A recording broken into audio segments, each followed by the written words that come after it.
Today's episode is sponsored by Blinkist, the app that lets you read or listen to an entire nonfiction book in just 15 minutes. You can try Blinkist totally free and get 25% off a subscription when you go to Blinkist.com/David Pakman.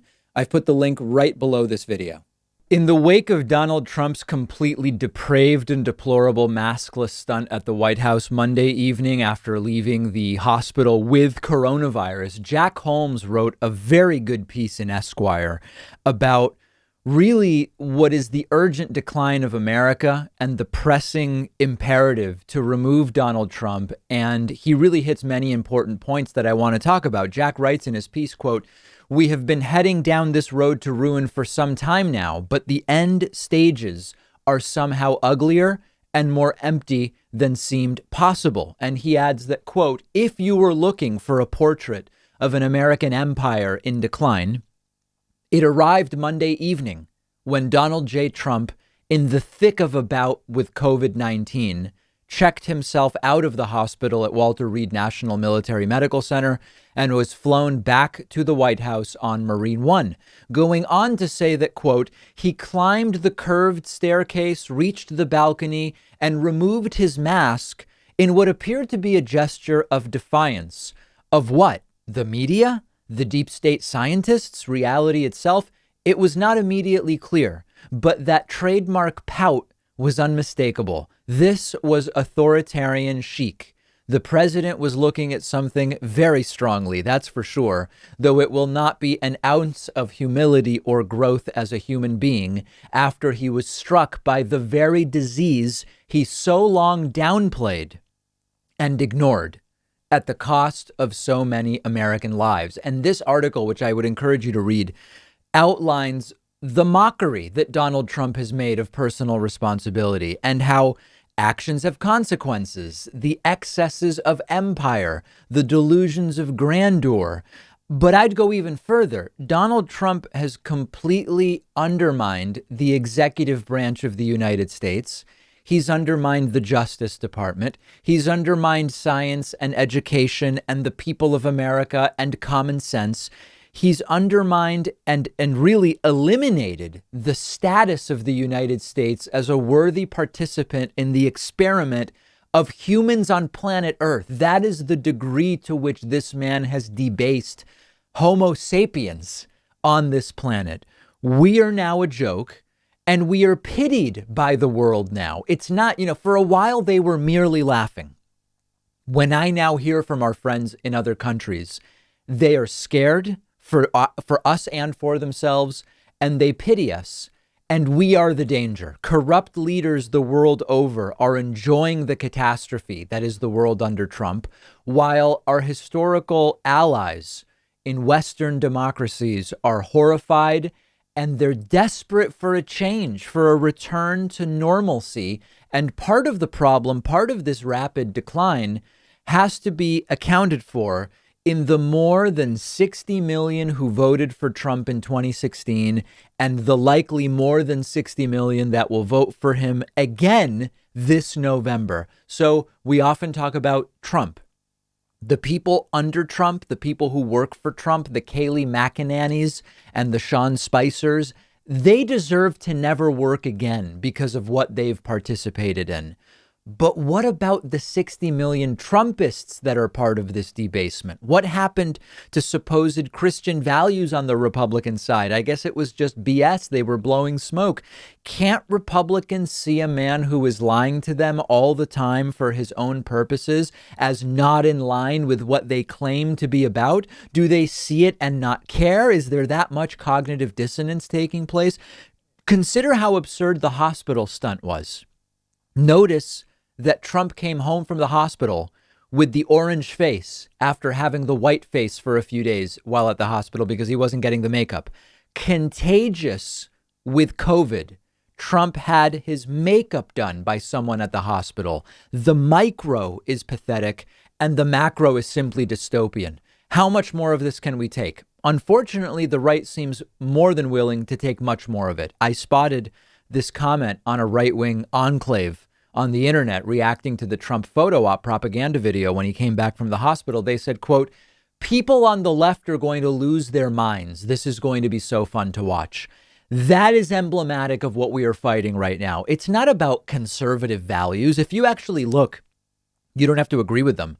But if you just find sort of like a normal traditional conservative, they have essentially nothing in common with Donald Trump. This isn't about economic policy. This isn't about social policy.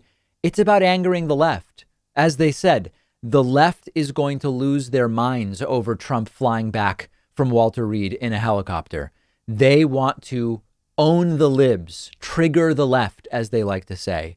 So Democrats must win in a landslide this November if we are to avoid a chance of another 4 years of this. And probably Democrats need to win in a landslide. I hate to say this, but to avoid the violence I fear we will see if it's close and Trump says it was rigged and I really won, we need a landslide to avoid the violence as well. The window of opportunity is closing here. We are now just, 27 days to go as of today, barely to 26 and a half days. The window is closing and we have a real opportunity here. And fortunately, Joe Biden is actually starting to help his own cause. And I want to talk about that next.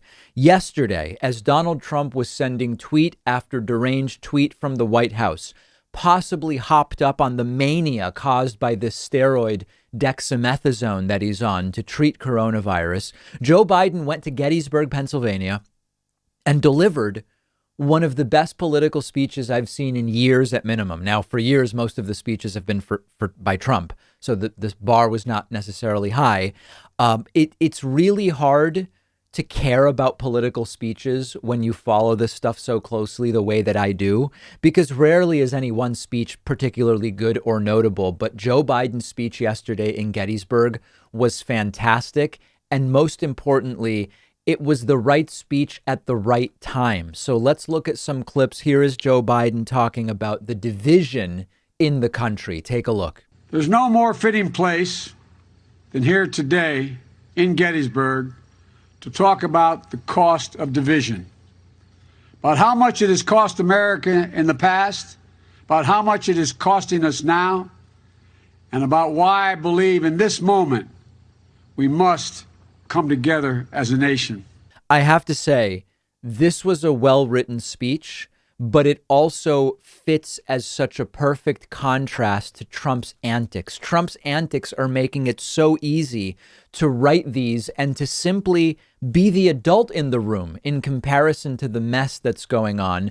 It was a well-done speech regardless, but Donald Trump is really helping Joe Biden here. Joe Biden going on later in this discussion to talk about the racial unrest. And again, this is so politically smart because when you look at the top three issues for voters, coronavirus, the economy in light of coronavirus, and racial unrest in this country and law enforcement, Trump's underwater on all three. Trump's approval is in the toilet on all three. And for Joe Biden to focus on this is very politically astute. In recent weeks and months, the country has been riled by instances of excessive police force, heart-wrenching cases of racial injustice and lives needlessly and senselessly lost, by peaceful protesters giving voice to the calls for justice, by examples of violence and looting and burning that cannot be tolerated. I believe in law and order. I've never supported defunding the police, but I also believe injustice is real. It's a product of a history that goes back 400 years, the moment when black men, women, and children first were brought here in chains. I do not believe we have to choose between law and order and racial justice in America. Joe Biden is simply making a contrast that actually makes itself. Joe Biden seems competent. Joe Biden seems stable. He seems like a steady hand, period. That is the contrast. And it was so evident in this speech. Joe Biden going on to talk about masks, Trump removing his mask when he arrived back at the White House in an Evita-like moment that some are calling Covida, which is just great. Joe Biden explaining masks are not political, they're scientific. Vaccines are not political, they are scientific. And the big focus on Trump's coronavirus failures makes perfect sense given the polling. It's estimated that nearly another 210,000 Americans could lose their lives by the end of the year. Enough. No more. Let's just set partisanship aside. Let's end the politics and follow the science. Wearing a mask is not a political statement. It's a scientific recommendation. Social distancing isn't a political statement. It's a scientific recommendation. Testing, tracing, the development and ultimate approval and distribution of a vaccine isn't a political statement. It is a science-based decision. We can't undo what has been done. We can't go back, but we can do so much better. And, you know, although it hasn't been in the news as much because of Captain COVID catching the virus, we again had nearly 45,000 cases yesterday. It's building again, and it could be getting much worse as we get to Election Day over the next 27 days. Joe Biden starting to wind down the speech with a conciliatory message that is very much welcome to millions of Americans, or welcomed by millions of Americans. As president, I will embrace hope, not fear, peace, not violence, generosity, not greed, and light, not darkness. I'll be a president who appeals to the best in us, not the worst. I'll be a president who pushes toward the future, not one who clings to the past.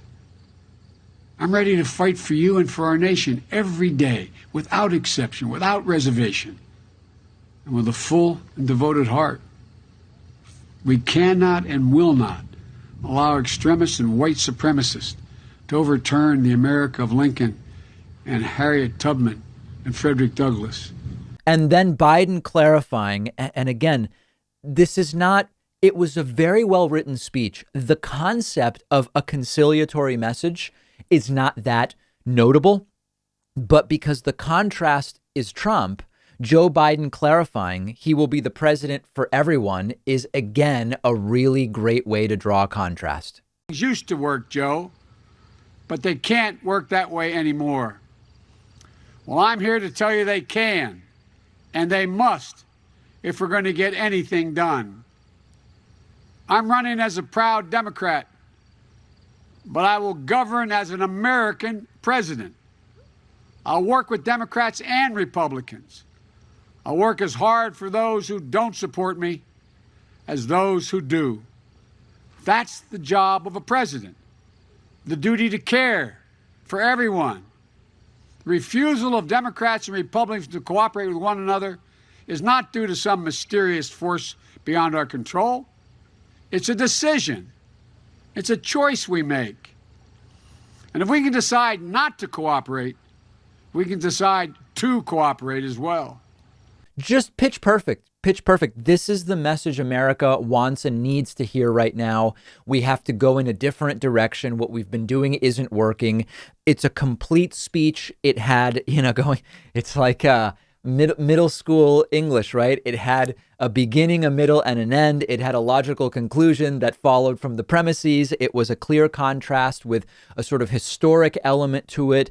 Biden expressing a commitment to reuniting a nation that has been so divided, rightly so. This is not one of those divisions that is artificial. Half the country seems unwilling or unable to realize that we have a president who has brought the country to the brink, quite literally, and Joe Biden very much triggering Donald Trump with this speech. Shortly after Biden was done, in Pennsylvania, remember, the speech was in Gettysburg, Pennsylvania. Donald Trump tweeted, "How does Biden lead in Pennsylvania polls when he is against fracking, jobs, Second Amendment, and religion?" Of course, those are all lies.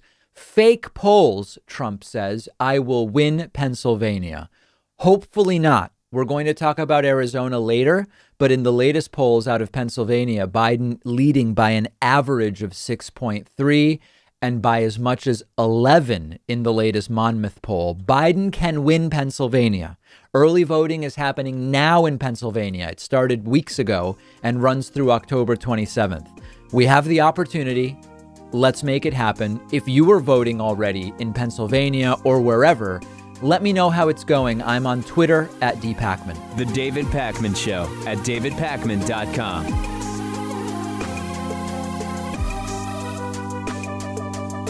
What if you could read 10 books in just one sitting? That's exactly what one of my favorite apps lets you do. It's called Blinkist, and what they do is take thousands of popular nonfiction books.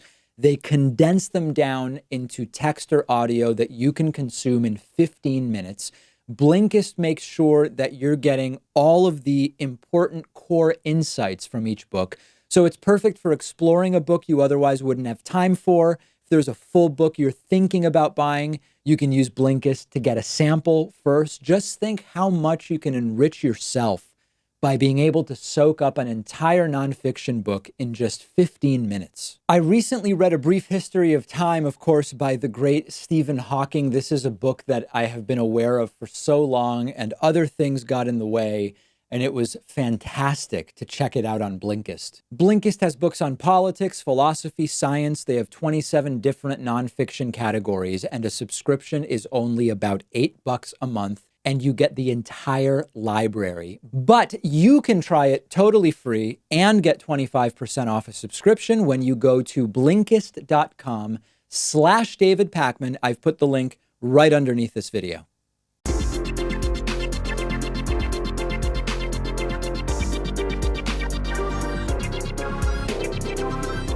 The David Pakman Show at davidpakman.com. Remember, membership at joinpakman.com, the #1 most reliable, most exciting, most beautiful way to support the David Pakman Show. Grab a membership at joinpakman.com. We do have Hatriot Mail. We can't possibly get this close to an election and not have Hatriot Mail. Reminder about what Hatriot Mail is. Because COVID-19 is just another liberal hoax promoted by the fake news media. But if President Trump gets it, you better not make fun of him because this is serious. Patriot Mail. Written by patriots who hate David Pakman. Because America. And because freedom. Okay, there's actually a really important topic that I want to discuss, which is brought up in this edition of Hatriot Mail. Take a listen. This David loser is such a crybaby. Go back to your safe space and don't forget to give your support gerbil a hug. God, you leftists are such snowflakes. Trump 2020. Trump is better than Obama, FDR, any other president we had since Lincoln. Stop hating. How much will you cry when Trump is reelected? I want to see it. You better stream it live. So this continued idea of how much will I cry when Trump wins, more like if Trump wins. Listen, the polls aren't looking good for Donald Trump. If Trump wins, it's good for me financially. I've said this before. I'm not pushing for Joe Biden because it would be good for my business. It's obviously better for my show to be in the opposition. And the truth is, living in Massachusetts, I'm relatively insulated from much of the day-to-day damage that Trump does. Obviously, when I go to another country, I'm embarrassed to be coming from the United States when Trump is president. That doesn't change regardless of what state I live in. But this entire idea of I will cry when Trump wins, I will be sad for what it means for the country, but it's really not about me. This is about improving the United States for everybody. And I mean, it's like, this is not about me, but if I'm totally upfront, we do better when there's a lunatic in the opposition in the White House. That's the reality. And that's okay. I want Joe Biden to win for the good of the country. But if anybody's expecting me to cry on election night, I would not hold my breath. I would not hold my breath for that either way. Make sure to fight patriotism in your community by using the coupon code Hatriot40 when you sign up at joinpakman.com. The coupon code saves you 40%, and you can use that code on any membership at joinpakman.com. It is spelled HATRIOT 40. So we have a really dicey situation that is sort of the coming together of Donald Trump's voter suppression tactics and demeaning of vote by mail and absentee ballots, Donald Trump's nomination of Amy Coney Barrett to the Supreme Court, which could directly impact what ultimately happens with many absentee ballots, which could ultimately impact the results of this election, particularly if it is close.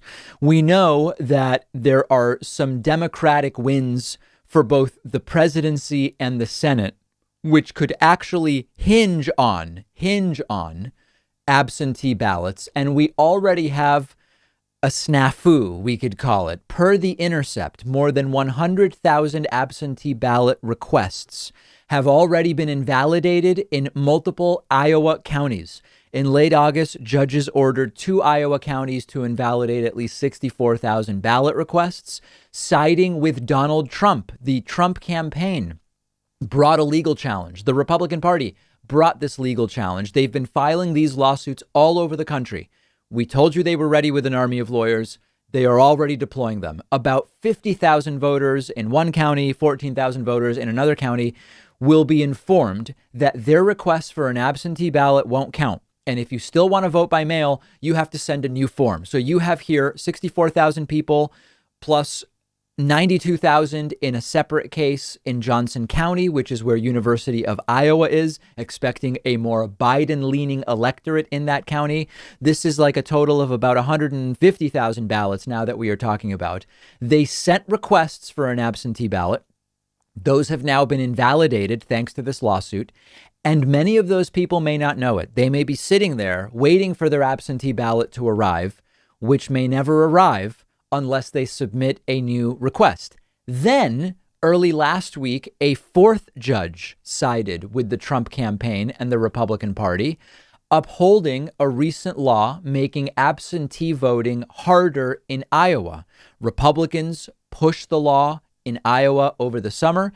It slows down the process for getting through and sending out the absentee ballots. It makes it more difficult to get people their ballots on time. What are Democratic Party officials doing? They're scrambling. They're always half a step to 2 steps behind.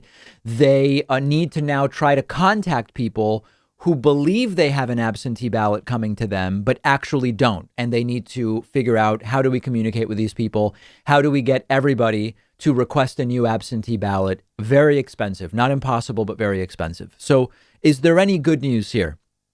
Okay, if I need to find some good news, the good news is in most electoral map scenarios, Iowa is not likely to be the deciding state. It's unlikely that Biden getting to 270 electoral votes will hinge on the results in Iowa. The bad news is they're going to pull this, and they're already pulling this in many different states. So we have to understand the timelines and we have to understand the deadlines. Monday, 2 days ago, was the deadline to register in many states. I mean, I'll give you the list, even though the deadline has passed. Arizona, Arkansas, Florida, Georgia, Hawaii, Indiana, Kentucky, Louisiana, Mississippi, Ohio, South Carolina, Tennessee, and Texas. Did you register? Because if you didn't, it's too late. Okay. If you're unsure if you're registered, Google, check voter registration, your state, and you will figure out how to confirm your status. Delaware is coming up on October 10th. You have until October 10th to register in Delaware. Idaho is October 9th. Illinois was yesterday. Maryland is next Monday, I believe it is. Missouri is today. You have until today to register in Missouri. New Mexico is yesterday. New York is Friday. These dates are coming. The election is happening now. There's no more time to wait. Vote.org has all of the information about how to register, how to get an absentee ballot, how, when, and where to vote early, everything you need. We had early voting start this week in California, Iowa, Maine, Nebraska, South Carolina. If you're in those states, you can start to vote now. Early voting in Indiana and Ohio started yesterday. Arizona starts today. Georgia starts Monday. Kentucky and Texas Tuesday. A bunch more next Wednesday. The election is now, my friends, and this is not the time to keep waiting for something. It is time to act right now. They are going to pull every dirty trick that they can. They have lawyers ready to go. They will try to challenge absentee ballots. They will try to stop the counting of absentee ballots. A new poll, which I'll talk about tomorrow, has Donald Trump down, hope you're sitting, 21 points. It's just one poll, but the numbers are getting very ugly for Trump. And the uglier they get, the more all caps tweets we can expect to see from him on Twitter. And the more they are going to try to use lawyers and other subterfuge to steal this election. There is no more need to wait to remove the insanity. The election is now. Yes, we need automatic voter registration. This entire paradigm of registering to vote and deadlines, disaster. Okay, we need to fix it. We need to fix so many problems. But we have 4 weeks minus a day, right? 27 days to go. We have to vote right now. We will keep pushing this. Make sure for the latest updates on voting and how it's going that you're following us on Instagram at David Pakman Show. And while you're there, follow me on Instagram at david.pakman. The David Pakman Show at davidpakman.com.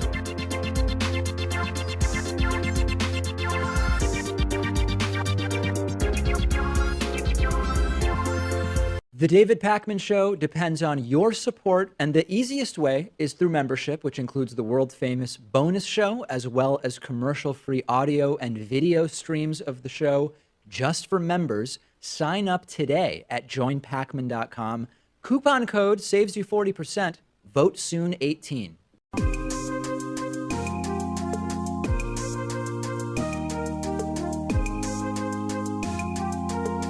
Welcome back to the David Pakman Show.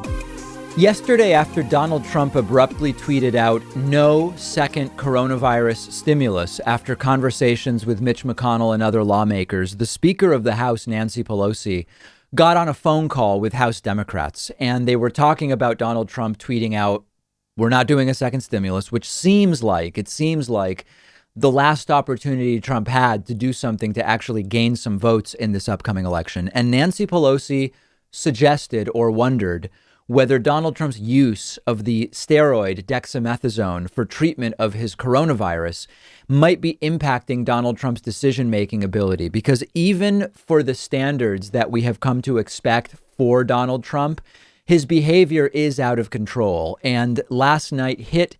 And indeed, Donald Trump appeared to have had a steroid-induced manic episode on Twitter. If you imagine the scene at the White House, which at this point, I don't know if the White House is more like a psych ward or a biohazard unit at this point. I guess it's like a biohazard psych ward. Donald Trump would not stop tweeting last night things that make absolutely no sense. And it is again raising questions about whether Donald Trump is experiencing mania as a result of the drugs he is on to treat coronavirus. Now, as I told you earlier this week, it's not just observers from the outside that have these concerns. Donald Trump Jr., as Gabriel Sherman wrote in Vanity Fair on Monday, Donald Trump Jr. reportedly is worried that Donald Trump is manic and wants to stage an intervention. And as we've talked about before, corticosteroid-induced mania is not an uncommon side effect from the drugs that Donald Trump has been taking. Donald Trump already has a tendency to have this sort of up-down, manic, and then depressed periods or episodes. And last night was completely crazy. Okay, so look at what is going on. And remember, this is not some obscure political advisor or a podcast host. This is the President of the United States. At 7:41 p.m. Eastern last night, Donald Trump tweeted, "I have fully authorized the total declassification of any and all documents pertaining to the single greatest political crime in American history, the Russia hoax. Likewise, the Hillary Clinton email scandal, no redactions." So it's a crazy tweet. It's already wacky. But then 40 minutes later, Donald Trump tweets about these same documents, which he supposedly just declassified. Trump tweets, quote, "All Russia hoax scandal information was declassified by me long ago." What? You just said you're declassifying it now. Trump goes on to say, "Unfortunately for our country, people have acted very slowly, especially since it is perhaps the biggest political crime in the history of our country. Notice in neither tweet does Trump actually say what crime was committed. That's a theme. But long ago, you declassified it. 40 minutes earlier, he announced he was declassifying these documents. And 40 minutes later, he says, I actually declassified this stuff long ago. People are, even on the right, concerned about the mental state of Donald Trump and whether this is being impacted by the steroids that he is on. It continued all night. It kept going this morning, seemingly nobody able to get Donald Trump under control. The speculation is that this is literal roid rage. The president roid raging on Twitter for hours. Trump projecting about Joe Biden, saying, quote, I just hope the voter understands that they are all fake news, trying hard to push a man that should never be president of our country. It sounds like he's referring to himself there. In 2016, right-wing media, eventually, when the Republican primary was over, getting in line and pushing for Trump, who should never have been president of the United States. Trump, again, erratically, after stopping the second coronavirus stimulus just hours earlier, out of the blue, Trump tweets, quote, if I am sent a standalone bill for stimulus checks, $1,200, they will go out to our great people immediately. I am ready to sign right now. Are you listening, Nancy? This was just hours after he stopped negotiations and said, we're not doing a second coronavirus stimulus. Again, is this some kind of roid rage? Is Trump thinking clearly? Did someone get to him and say, which, by the way, would have been good advice, Mr. President, sir, as he likes to say, the stock market imploded when you tweeted no second stimulus. It was sort of like the last opportunity in these 27, 28, as of yesterday, days before the election to do something good for the American people and maybe regain some votes. Maybe Trump realized, what am I doing? I'll now tweet, I would sign stimulus checks, making no sense. Trump then inventing a new number system, tweeting 11,00. So that's not, I don't know, what kind of format that is. 11,00. North Carolina residents get incorrect voter registration forms. 2,000 LA County voters received faulty ballots with no way to vote for president. Many others throughout USA. Here we go. This will be the most corrupt election in American history. Then Trump again, after saying, remember, no more second stimulus, tweets to demand stimulus money for airlines, tweeting, quote, the House and Senate should immediately approve $25 billion for airline payroll support and $135 billion for paycheck protection programs for small business. Both of these will be fully paid for with unused funds from the CARES Act. Have this money. I will sign now. And then a tweet that is both completely incoherent, but very disturbing. Donald Trump saying, quote, I don't even know what this means. So I had to constantly fight off all this scum, achieve more than any other president in first term, and then they talk chaos. They created crimes against me and this administration. There are dozens more, but the point here is Trump is more out of control than usual. And just imagine the scene at the White House. Trump already difficult to control. Trump now is on steroids, which can cause mania, euphoria, and delusions of grandeur. And anyone who wants to go near Trump has to wear full PPE based on a report that we've gotten. Why? Because Trump has coronavirus and he is presumably still contagious unless he actually has had it for way longer than we've been told, in which case he might be past the contagious phase. The only alternative to Trump still being contagious is that they really lied about when Trump first tested positive. It is a man crumbling before our very eyes. A new poll has him down 21. So where are we right now? We could be, if we get the job done, we could be getting to the end of this global nightmare, but it depends on you going out to vote. It depends on me going out to vote. Believe me, I'm going to vote. I would crawl over broken glass to vote. I would crawl over shards of, I don't know, send me, creative people, please send me some more metaphors I can use akin to crawling over glass to vote. I would like to be loaded up with some good ones for the last 4 weeks of this campaign. We can move on to the end of this national nightmare. We have the opportunity. There's 27 days to go. So, okay, this is now, I want to be clear. This is not my idea. Doctors are saying that based on Donald Trump's behavior of the last 72 to 96 hours, he needs a psychiatric evaluation. All right. And so we saw you could go back years, but for this episode, we saw on Sunday, Donald Trump, while contagious with coronavirus, Donald Trump went on a corona ride around Walter Reed Hospital with Secret Service agents in a hermetically sealed Secret Service vehicle to wave to his supporters. This started to raise some red flags that, you know, if you've not been paying attention the last 4 years, maybe Trump is not well mentally. Maybe Trump is not well cognitively. Then Donald Trump pulled a bizarre stunt where he checked himself out of Walter Reed Medical Center on Monday, flew back to the White House, walked up the back steps or the front steps, I don't know which is the back or the front of the White House, and defiantly removed his mask in his orange glory and filmed a completely propagandistic video, the likes of which we anticipate seeing out of North Korea, but not necessarily the United States.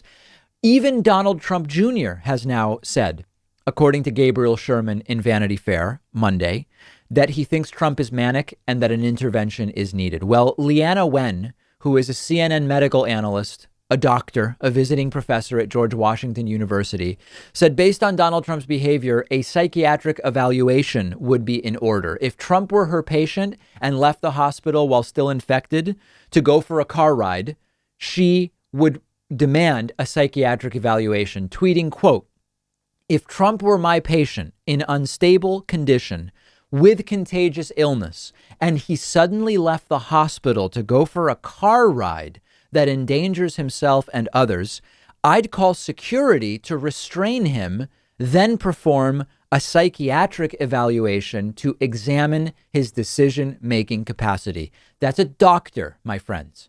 This is not normal behavior. The barrage of manic tweets, Monday morning, Tuesday night, it all basically seals the deal that Donald Trump, maybe as desperately as he needs coronavirus isolation, needs a psychiatric evaluation. Now, of course, we have to ask, could this be related to the dexamethasone, the steroid on which Donald Trump has been put to treat coronavirus? Maybe, yeah. I mean, why would Trump risk people's lives just to wave to fans outside of the hospital? Well, maybe it is the dexamethasone, but maybe it's just Trump because he doesn't care. Donald Trump has weaponized narcissism and has destroyed any semblance of empathy over the last 4 years. Trump even tried tweeting that had he not done his corona ride around the hospital, the media would have said he's wrong not to do it. See if you can follow this. Trump tweeted, quote, "It is reported that the media is upset because I got into a secure vehicle to say thank you to the many fans and supporters who were standing outside of the hospital for many hours and even days to pay their respect to their president. If I didn't do it, media would say rude." Ridiculous. There is no one in the media who would have said, if Trump safely stayed in the hospital, Trump's really bad because he's not driving around right now with coronavirus. It's ridiculous. Secret Service agents were disturbed by it. A veteran Secret Service agent expressed dismay at the corona ride around Walter Reed and did say that when you are around Trump, it's difficult for people to say no, that if you say no, you suffer, that it leads to even worse outcomes. It is actually scary where we are as a country right now, because not only do we have a president who's been incompetent all along, his decision-making capability, to the extent that it ever existed, is particularly gone. And, you know, we can speculate, is it the steroids? Is it the disastrous polling? Is it that the White House is so highly infected with coronavirus. It could be all of these things. It could be a combination. Okay. It doesn't really matter. How do you think he ended up in the hospital with coronavirus? He tried to make a mockery of facts and science. And this is where we are right now. Whether he's fit to serve as president should not even be a debate at this point in time. And yet 60 million or more people are still going to vote for him. And he could, but hopefully won't. He could get another 4 years. It is an existential threat, not only to the United States, but to humanity for this man to get another 4 years. He is out of control. It is completely weaponized. You all know what to do. I won't even say it. Let's just go to the break. You all, it's 4 letters. I'll tell you that. I'll tell you, and we're 27 days. Okay. But I'm not going to actually say it. You know what to do. The David Pakman Show at davidpakman.com.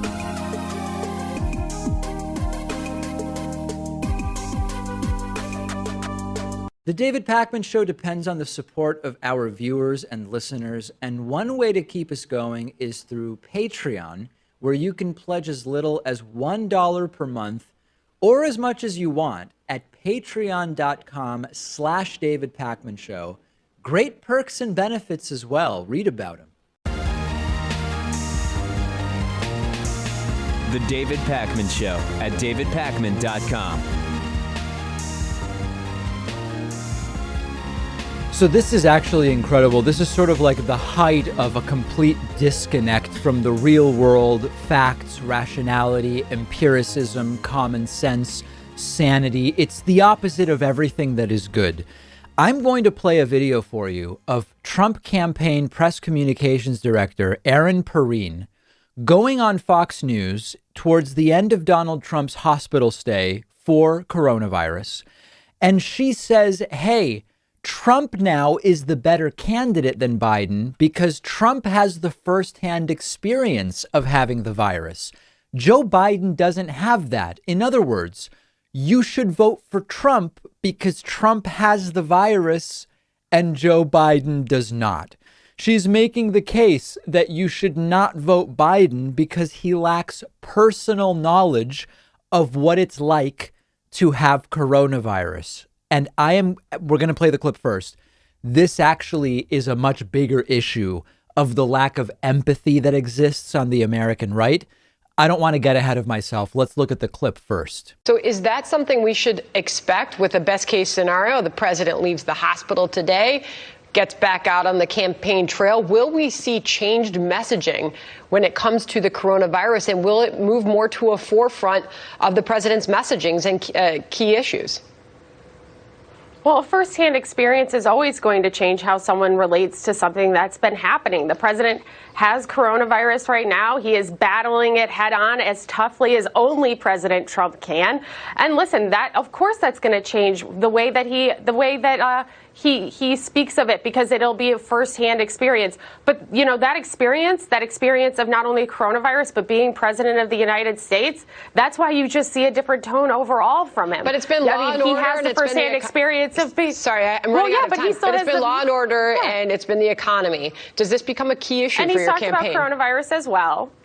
He's talked about it all. And listen, he has experience as commander-in-chief. He has experience as a businessman. He has experience now fighting the coronavirus as an individual. Those firsthand experiences, Joe Biden, he doesn't have those. He doesn't. That's right, guys. Trump now has experience fighting coronavirus on a personal level. Joe Biden does not, because Joe Biden's been responsible and Donald Trump has not. And it led to Donald Trump very predictably catching the virus. So I guess vote Trump over Biden because Trump has coronavirus. What a loser Joe Biden is. He can't even catch COVID during a global pandemic. Well, tell this to the families of the 215,000. We were just like 80 deaths shy a few hours ago of what will very soon be 216,000 deaths due to coronavirus. Say it to them that Trump is the better choice because he caught the virus. These are people who will say anything at all that in the moment they believe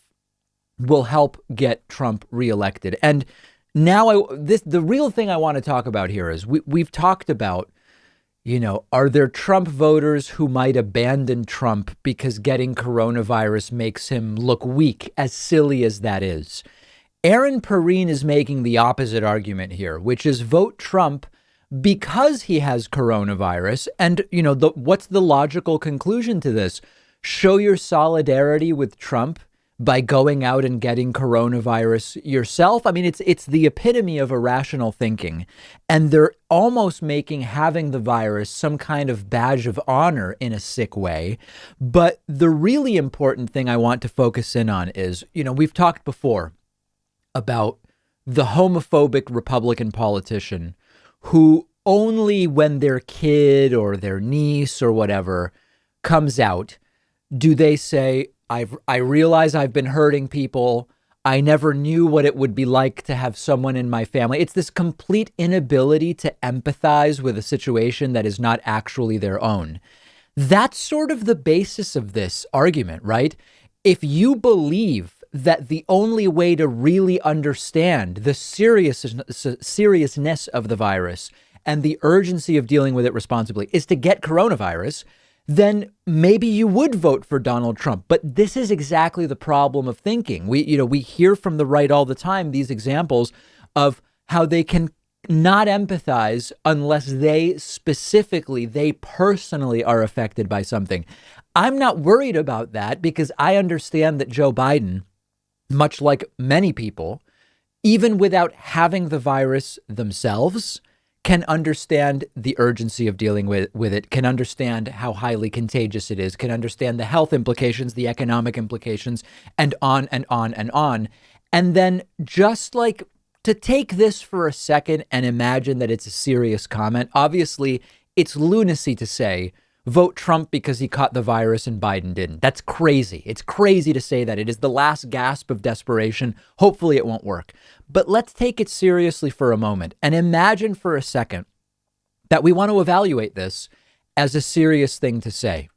Trump got the virus, received a helicopter ride to top-notch healthcare from a team of 10 doctors and who knows how many nurses and support staff in a 6-room medical suite, or however many rooms it is, at Walter Reed Medical Center. Trump still doesn't have experience receiving the inadequate, unaffordable health care while either having lost your job or having to figure out how can I survive because now I can't work because I have the virus that has affected so many Americans. Even the argument that now that Trump had the virus, he better understands the experience of Americans, that's also wrong. Trump still, despite having coronavirus, does not understand the typical experience for an American who either has or is related to someone who has had serious coronavirus. And again, why do they need to experience it personally to finally have an awakening and understand it? It's like the anti-gay Republican who understands their own homophobia once their kid comes out as gay or their niece comes out as a lesbian or whatever the case may be. These people are disgusting and we absolutely must remove them. So tomorrow on the show, I am going to talk about a new poll. This is not some wacky poll. It is a serious poll from a good pollster that has Joe Biden 21 points ahead of Donald Trump nationally. And I'm going to tell you, we should pretend as though that poll doesn't exist and we have to go and vote. But that's tomorrow. Today, I want to talk about Arizona. There is a stunning new poll. This is out of Arizona, where Joe Biden is reportedly ahead of Donald Trump by 8 points, which is Biden's largest lead in Arizona in recent memory. Now, of course, this is just one poll.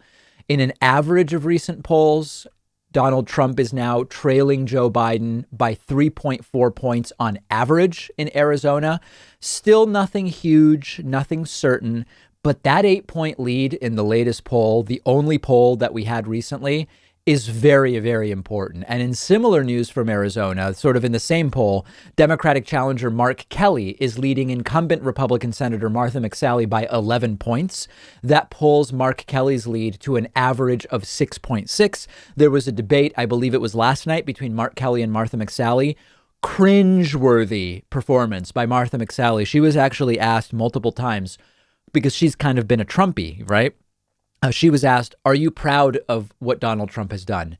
She refused to answer. It was absolutely cringeworthy. She embarrassed herself. And the reason that these polls are so compelling and noteworthy is that if you look at the history of Arizona in presidential elections, you see that the last time a Democratic presidential candidate won Arizona was 1996. That's 24 years ago when Bill Clinton defeated Bob Dole and won the presidency. And before 1996, the last time a Democrat won Arizona was 1948. In the last 72 years, a Democrat has only won Arizona twice.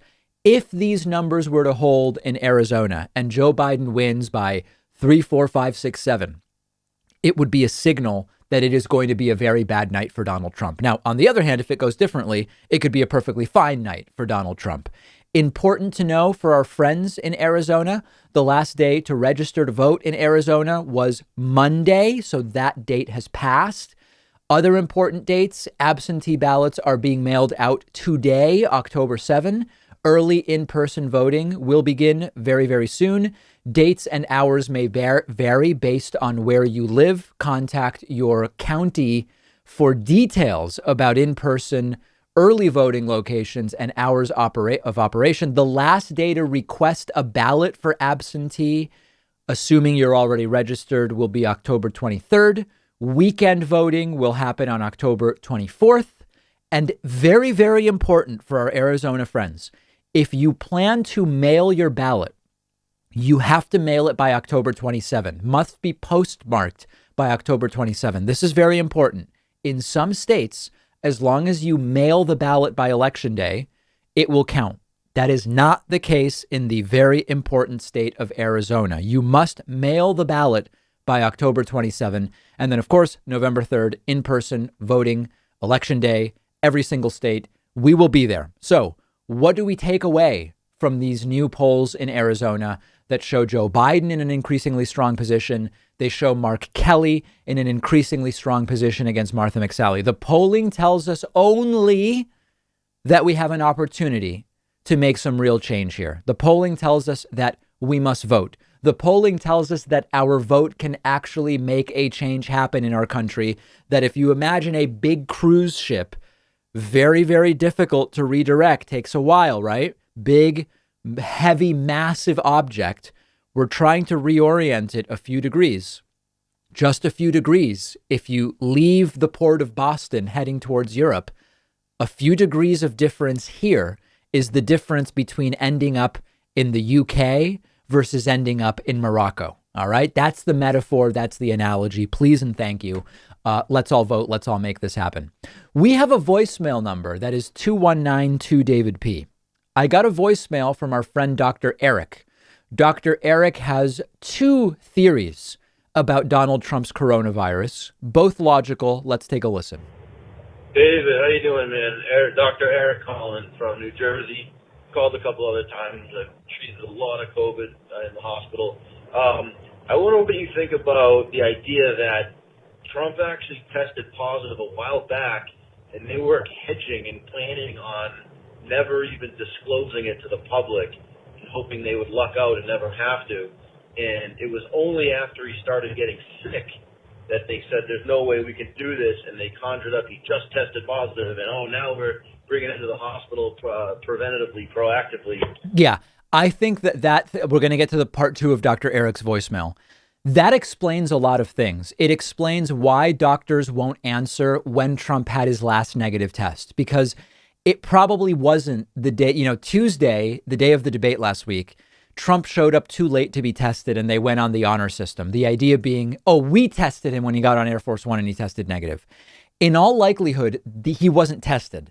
It's even possible that he had already tested positive by that time. That would explain it. When we wonder, why was Trump given treatments that are usually only given further into the course of the disease, like dexamethasone, when Donald Trump got it on like day 2 of his treatment? Well, maybe it wasn't really day 2. Maybe that was actually day 6 or day 7. So what Dr. Eric suggests explains a lot of the irregularities. Let's continue. I don't know. That, to me, I wouldn't put it past him. The other thing is he does not have a case of coronavirus or some nondescript coronavirus illness. He has COVID pneumonia, he had normal CAT scan, they would have said so. So he's got pulmonary bilateral ground glass opacities, and he's got high inflammatory markers, CRP. Otherwise, they would have said they were normal. And he had a fever, low oxygen. That's COVID pneumonia, and they're really not disclosing it that way. Yeah, so Dr. Eric, I believe, is completely right here. During the press briefings with Dr. Sean Conley, the doctor for Donald Trump, he very vaguely said that Trump's scans and x-rays, whatever imaging they did, that it all was in line with Trump's health status and the progression of his disease. And then when he was pressed to say, well, does it show pneumonia? Does it show irregularities? The doctor didn't say. And so, of course, Dr. Eric is right. If they were able to honestly come out and say every scan was the scan of a completely healthy person, they would have done it because they're desperate to make Trump look super, super healthy. I think that Dr. Eric is completely right here. It's speculative, but you heard it from a doctor there and it coincides. If you have an understanding of propaganda, you would likely come to those conclusions. Dr. Eric has the benefit not only of being a listener to this program so that he understands the propaganda component.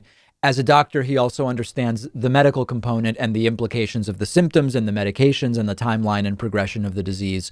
Well said, Dr. Eric. Thank you for the insights. Tonight is the vice presidential debate between Kamala Harris and Mike Pence. There was question as to whether it would happen. There was question as to whether there would be plexiglass separating the candidates. The Harris team said, let's have plexiglass. This is a highly infected White House. Mike Pence was exposed at the Amy Coney Barrett super spreader event.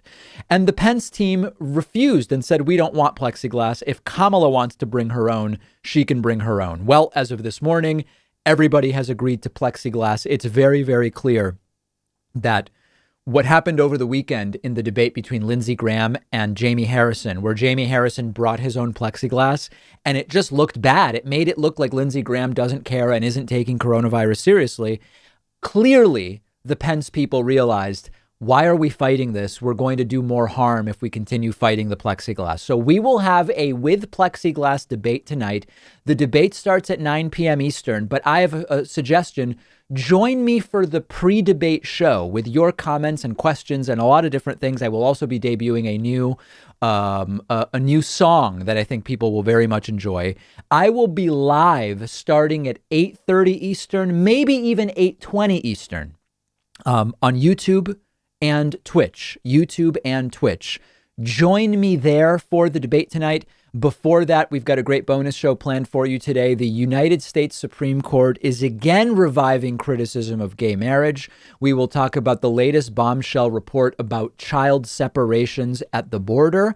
And we will talk about how the Senate majority being in the hands of Democrats or Republicans, after all is said and done on November 3rd, the Senate majority may now hinge on a sexting scandal in North Carolina.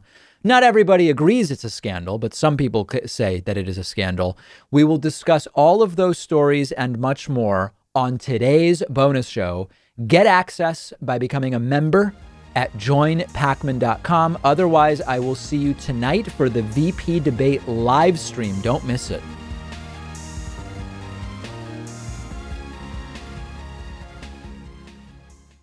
Thanks so much for watching today's full episode of the show. Just a reminder, today's sponsor is Blinkist, the app that lets you read or listen to an entire nonfiction book in just 15 minutes. You can try Blinkist for free and save 25% off of a subscription when you go to Blinkist.com/David Pakman. I've also included the link right underneath this video.